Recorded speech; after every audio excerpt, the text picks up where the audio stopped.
Mitch Keller was an all-star in 2023 and the ace of the Pirates staff. Can he be an all-star again in 2024? And what does he need to do to get there? You are Locked On Pirates, your daily Pittsburgh Pirates podcast. Part of the Locked On Podcast Network, your team every day.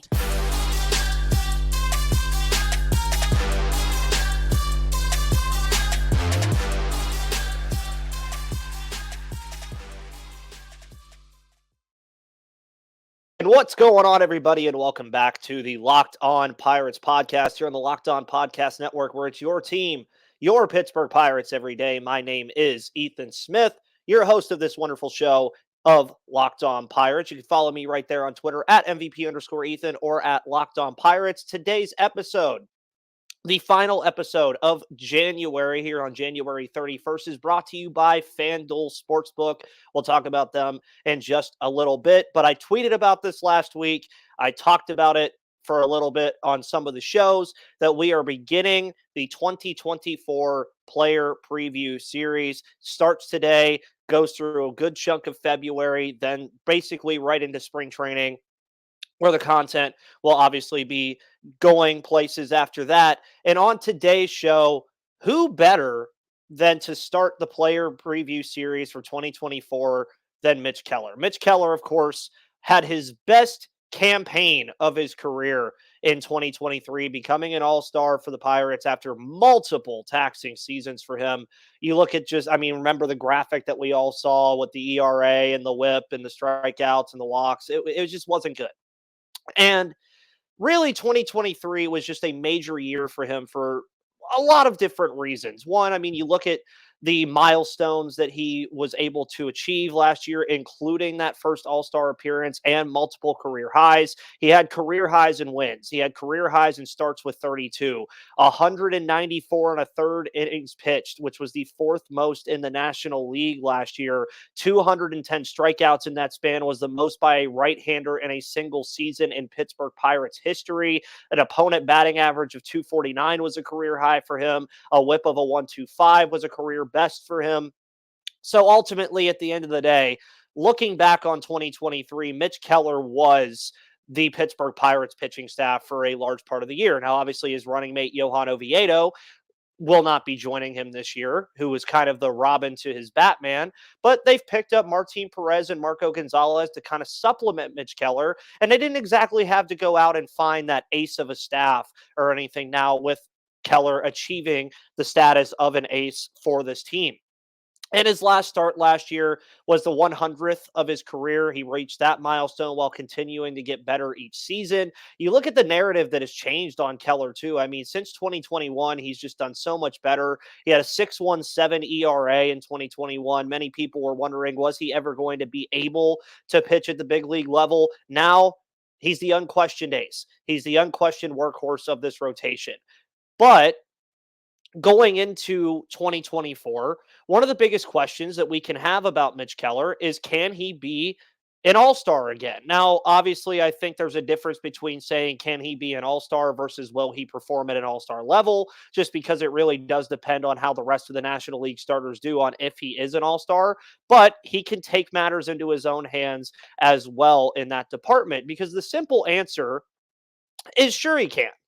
There's no reason that Mitch Keller can't be an all-star again this year. He's gotten better in every season since 2021, and really every season since 2019, because even 2021 was bad, but 2019 was worse. And he's also stayed healthy for the most part of that, knock on wood for everybody on that one. But his advanced metrics have improved by each season as well. You look at his opponent average exit velocity, his walk rate, and his opponent hard hit percentage being his calling cards. Those have been the things that he always ranks highly in. Those have been the things that he's going to continue to work highly in based off of the pitch mix that he has. We're going to talk about that in the second segment of today's episode. But of course, the workload will be one of the biggest questions for him. And coming off of his by far career high in innings, as mentioned earlier. That's something that he's focused on primarily in the offseason. And honestly, if he's able to have even a fraction of that workload again, where he was almost up to 200 innings, then you're looking at a guy that I think no doubt has an all-star season, especially if he comes in and performs even close to what he did last year. And he did speak to Kevin Gorman of the Pittsburgh Tribune about this. And he said, my goal was 200 innings. So hopefully next year I can get there. The previous year, I think I threw 169 or something. It was 150, 159. Hopefully over 200 for next year if things go how I expect them to go. That's my job, to go as many innings as possible. Now, folks, 200 innings in Pirates history, unless you're going back to the early 1900s and late 1800s, is not something that we see very often. And that would be a monumental feat for a guy like Mitch Keller. Again, with the career trajectory that he's had and what he's dealt with throughout his career, and now where he is as a Pittsburgh Pirate now. If he was able to amount to 200 innings, folks, that would be absolutely massive. And 200 innings, again, would be a feat that hasn't been done by a Pittsburgh Pirates pitcher since Francisco Liriano and Garrett Cole did it in 2015. That was 9 years ago. And the last time also that the Pirates made the postseason. So maybe a pitcher pitching 200 innings in a season could be indicative of the Pittsburgh Pirates making the postseason. And again, if he reaches that mark, or with even near similar production. So let's say, for example, that he does reach 200 innings or just short of 200 innings like he did last year, and he has that similar production where he's in the low fours and ERAs or even in the high threes, which is something I think we can expect from Keller this year, is high threes, low four ERA. Then yeah, you're going to assume that Keller's going to get an all-star nod again. And it also helps that he's already gotten the national recognition and a nod already in the all-star game last year, because with the MLB all-star game, we all know they like to put guys in that have been there already. They like to sprinkle guys in that haven't been there. And Mitch Keller was one of those people that they said was sprinkled in there last year. But you're also talking about a guy that prior to the all-star game last year had a 3.31 ERA and was arguably the best pitcher in the National League at one point. And then other things that we'll talk about later will amount to that as well. And you can expect Keller this season, especially with some of what we've heard about what he's worked on in the offseason and how he's handled the workload and managing pitching every 5 days and things that he's taught himself. I think there's an expectation that you could see Mitch Keller in Texas for the All-Star game this summer, just because I don't expect, one, that he's going to have a massive drop-off back to what we've seen him do at the major leagues before. And then I also think that even if he has similar production and similar workload, it's very hard to keep a guy out of the All-Star game, especially if he starts the season the way he ended it last year. I think things get very, very interesting in that department for Mitch Keller as well. So I want to know what you guys think on this too. Do you guys think that Mitch Keller can be an All-Star again in 2024? And really, there's obviously nobody that's perfect in baseball. And what improvements can he make? Because again, Mitch Keller is a phenomenal pitcher, but he still has some things that he can improve on. We're going to deep dive into that here in just a moment. But before we do that, folks, we're going to talk about FanDuel. FanDuel Sportsbook is your place to bet on the Super Bowl, folks, because happy Super Bowl to all who celebrate from FanDuel, America's #1 sportsbook. Because if you're like me, Super Bowl Sunday is all about scoring the best seat on the couch, grabbing your favorite football snacks, and placing some super bets. Obviously, you got to love the commercials. You got to love the teams that are playing. You got to love the stars that you see at the game. You got to love it. And, there's some Super Bowl bets that I might like. I think the over is going to hit in this Super Bowl. So maybe if you want to ride with me on that, you can ride with me on that if you want. And FanDuel has so many ways for you to end the season with a W or 2 or even 3.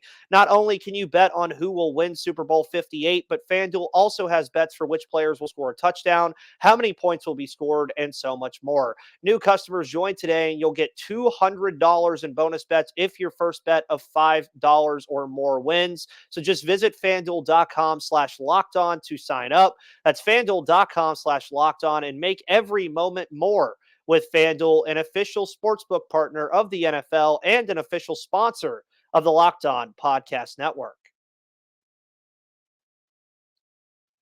And folks, also don't forget that Locked On has launched the first ever national sports 24/7 streaming channel on YouTube. Locked On Sports Today is here for you 24/7, covering the top sports stories of the day with the local experts of Locked On, plus our national shows covering every league. So go to Locked On Sports Today on YouTube and subscribe to the first ever national sports 24/7 streaming channel.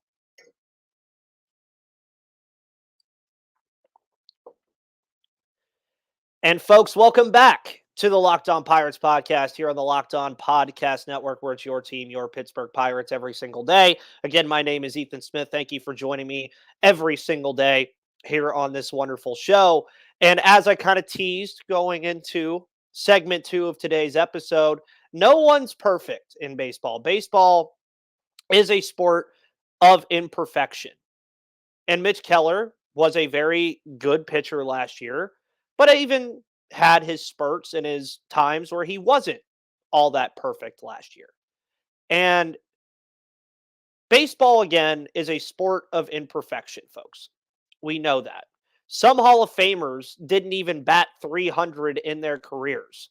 To put that into perspective, some Hall of Famers who are literally in baseball's mecca in Cooperstown did not even technically do their job right more than 30% of the time. Kind of crazy, right?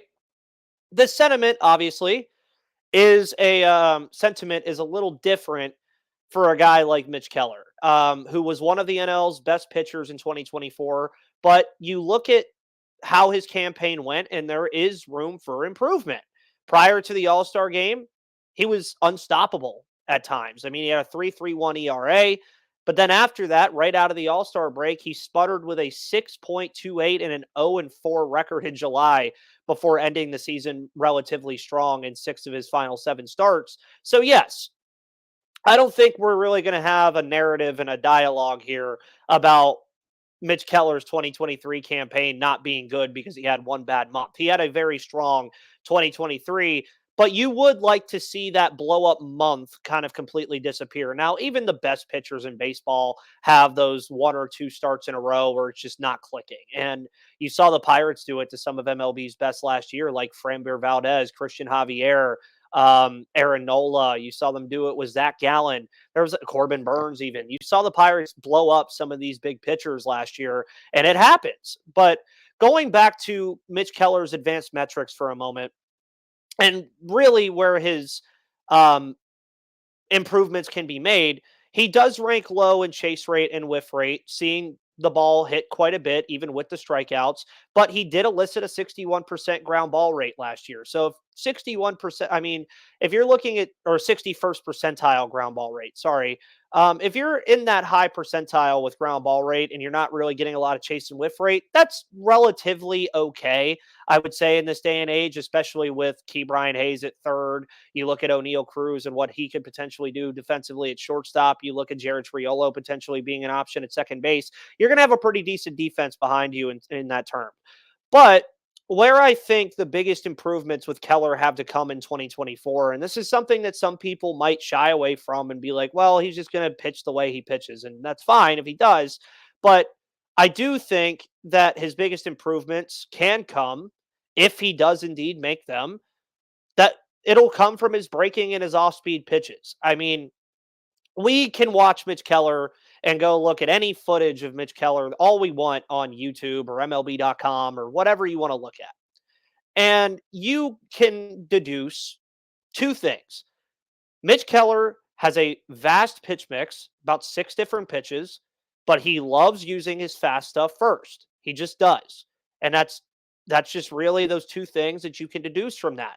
And it was prevalent in his advanced metrics last year. His fastball was elite last year, ranking in the 86th percentile with a plus 10 run value.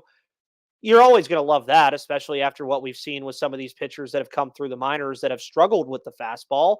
But his breaking run value at a -6 and his off-speed run value at a -2 ranked in the 23rd percentile or lower last season. And that's something that I don't really want to ignore with a guy like Mitch Keller, because again, you're going to have to evolve as a starting pitcher. I spoke about this with Paul Skeens. I've spoken about it with any pitcher that the Pirates have had, that adjustments are going to have to be made. You can't just go out there and pitch the exact same way every game. Now, Keller didn't do that. He was very vast again in his delivery. He was very different in his pitch mix, again, offering 6 different pitches: a four-seamer, a cutter, a sinker, a sweeper, a changeup, and a curveball. Those are the pitches that Keller's going to throw, and his most thrown pitches were the four seam, the cutter, and the sinker last year.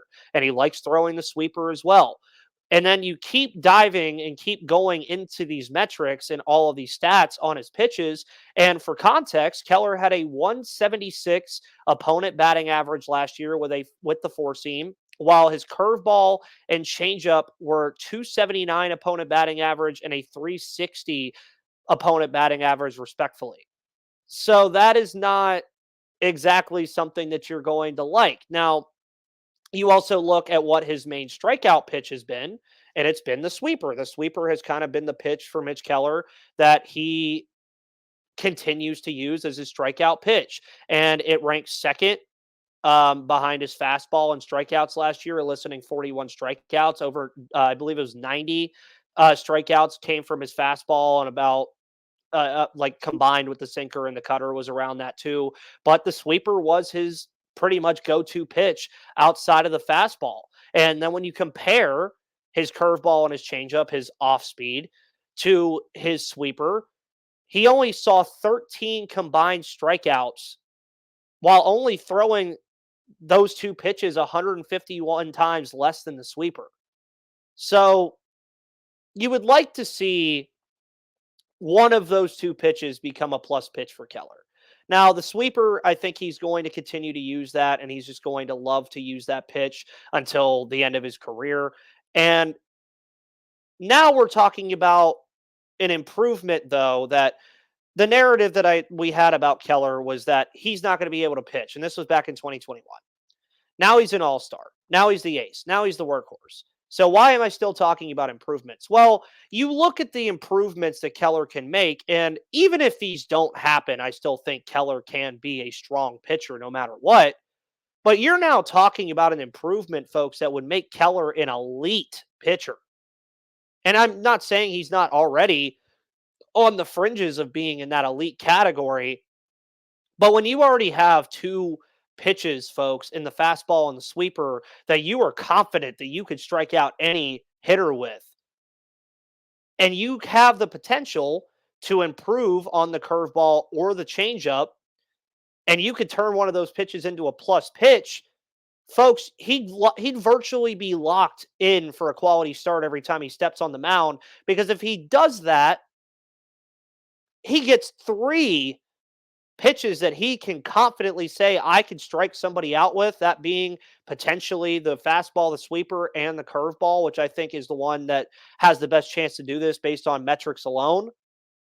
Then, folks, you're talking about Mitch Keller being a Cy Young candidate if he could do that kind of stuff. And based on metrics alone, as I mentioned, the curveball has probably the best chance of becoming that kind of pitch outside of the changeup, seeing as it has similar spin to a sweeper. It was his second most spun pitch of the year last year, and only saw an opponent 78 mile per hour average velo last year. So if he leans into that pitch a little bit more, then you're talking about a very lethal trio of that fastball, curveball, sweeper combo, while also still featuring a cutter and a sinker that he also likes to throw as well. And that's not to say that he doesn't have to throw the changeup in there either, but I think if he could develop the curveball or the changeup into a plus pitch, that could be the biggest improvement he can make.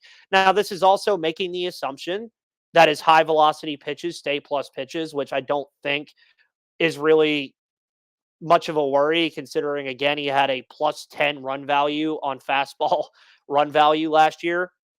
So they should stay plus pitches.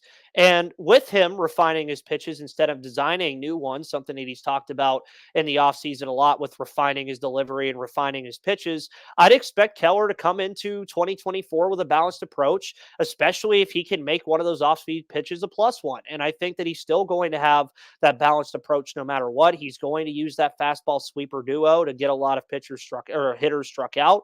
That's just going to be who he is. And to add as I said before, even if the off speed doesn't improve, Keller's going to be just fine with the sweeper. But I think his ceiling gets that much higher if his off speed pitches can kind of become plus pitches or not so drastically minus pitches like we saw last year. And if those things happen, folks, and he can improve on that and obviously improve on the workload and keep the workload and stuff like that, those are the improvements that you want to look for from Mitch Keller going into this year. And if he can do those things, folks, Mitch Keller is only going to continue to get better and better. But you can't avoid one of the biggest things that I think surrounds Mitch Keller, which is a contract extension being of the utmost importance, not only for him, but for the Pittsburgh Pirates as well. But before we talk about that, folks, we're going to talk about eBay Motors.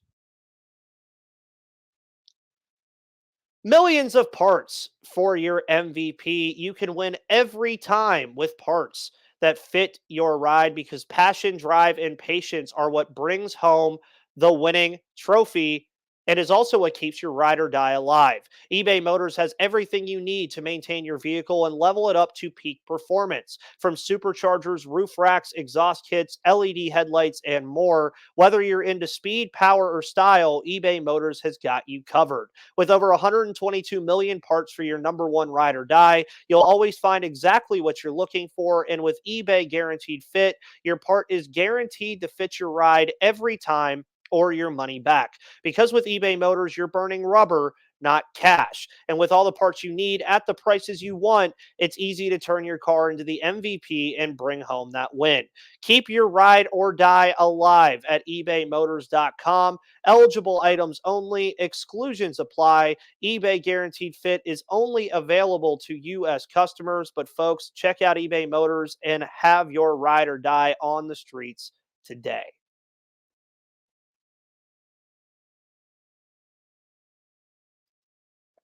And welcome to the third and final segment, everydayers, of today's episode of Locked On Pirates. Thank you all for tuning in to every segment of Locked On Pirates and hitting that like and subscribe button and also listening on all audio platforms. And again, as I stated before that ad break, I think that right now it is very hard to have a conversation about Mitch Keller and previewing his 2024 campaign without at least talking about a contract extension. And it's something that I've talked about all season that I think the Pirates need to get done. It's something that Mitch Keller has said that he expects the team will talk with during spring training. And it's something that I think the team needs to be involved with as well. And they need to get it done.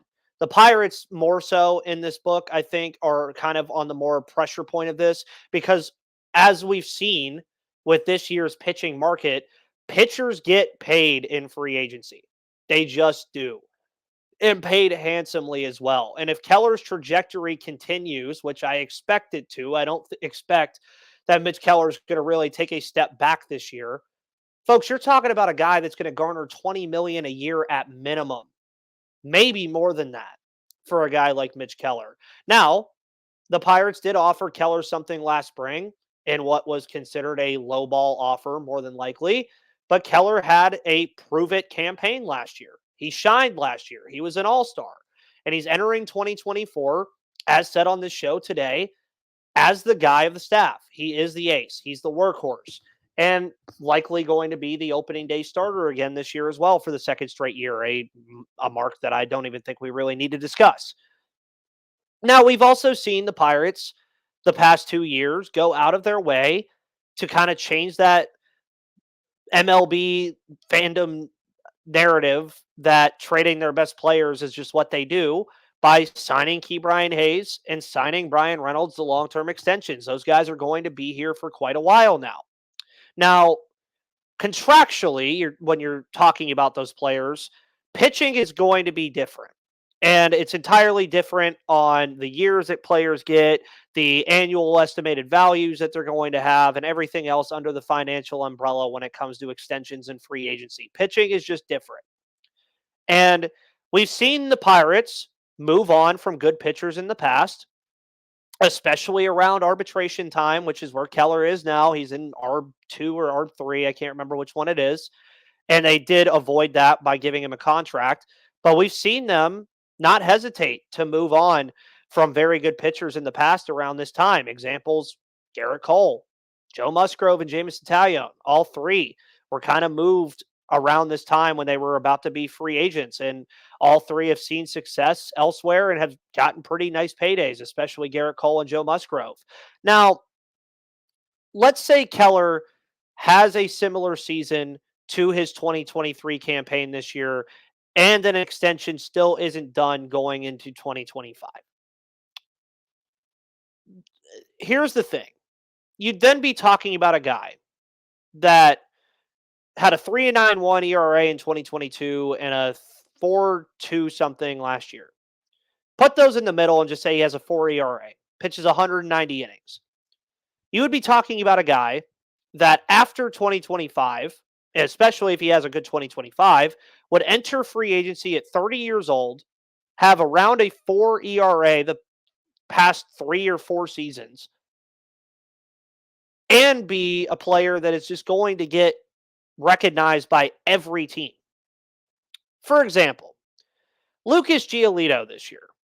Who's better, folks, Mitch Keller or Lucas Giolito? I think you know the answer. He's 32, and many would probably agree that he's better than Lucas Giolito. Keller is. Lucas Giolito, folks, got $19.25 million a year over 2 seasons from Boston this season. Frankie Montas, player a lot of you guys wanted. He's 30, like Keller will be at the end of 2025, and has seen success. He got $16 million from Cincinnati. Do these sound like price figures that the Pirates are willing to pay, let alone that Keller would like to get more? I mean, you're telling me that Lucas Giolito is getting $19.25 million over 2 years. Keller could get 25. And he knows that. And that's something that the Pirates, again, have just not historically given pitchers. It is truly something that they just have not done. 2026 really as well isn't the most loaded free agency starting pitching class. You have Zach Gallen, Framber Valdez, Nestor Cortez, and Kodai Senga, along with Keller. That's likely your 5 headliners. It's not the greatest, but teams are always going to go out and get starting pitching in free agency, and Keller would be in the top 5 of that list for me. So does an extension have to be done this year for him to stay long term? Not necessarily, but it definitely makes it a ton easier.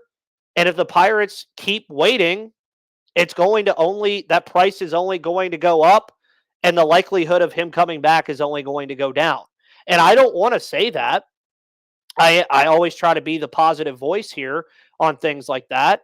And I don't want to have to say that Mitch Keller might just be here until 2025 and be gone. But historically, the Pirates don't give pitchers this kind of money.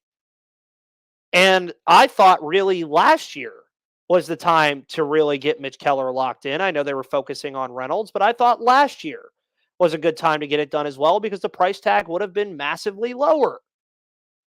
If he goes into this year, folks, and he does not get an extension and performs around the same or better than he did last year, folks, it's going to be really difficult for the Pirates to get an extension done with Keller that's even reasonable. I mean, you might be talking about 6 to 120 at this point. 6 years, 120 million as just a throw out there number. That's a lot of money, especially with what you have coming down the pipe, but you also can't trust that all that's going to be great either. And Keller knows his worth, not only to the Pirates, but in baseball as a whole. He knows where he stands in baseball right now as a starting pitcher with the season he had last year. And the Pirates would be smart to get it done sooner rather than later because it's only going to get tougher as time passes. Mitch Keller, I think, is going to have another strong campaign this year, folks. I see no reason as to why he won't. And I think he's the ace of the staff. We can expect him to have another strong season. And he was the perfect player to kick off the 2024 Player Preview Series. Folks, thank you so much for tuning into this episode of Locked On Pirates here on the Locked On Podcast Network. Again, make sure you go check out Locked On Sports Today. Follow Locked On Pirates on Twitter at Locked On Pirates, or follow me at MVP_Ethan. Also, check out all of my writing work over at Steel City Pirates with Gary Morgan and Michael and all the wonderful contributors over there. You can find this podcast on YouTube, Spotify, Odyssey, Google Play, Apple Podcasts, YouTube, or wherever you get your podcast, because it is free and available to you all the time. Have a wonderful rest of your Wednesday. On tomorrow's show, we'll be talking about Martin Perez and Marco Gonzalez and what they bring to the 2024 Pirates and if they can return to their past form. But until then, folks, I will see you on the flip side.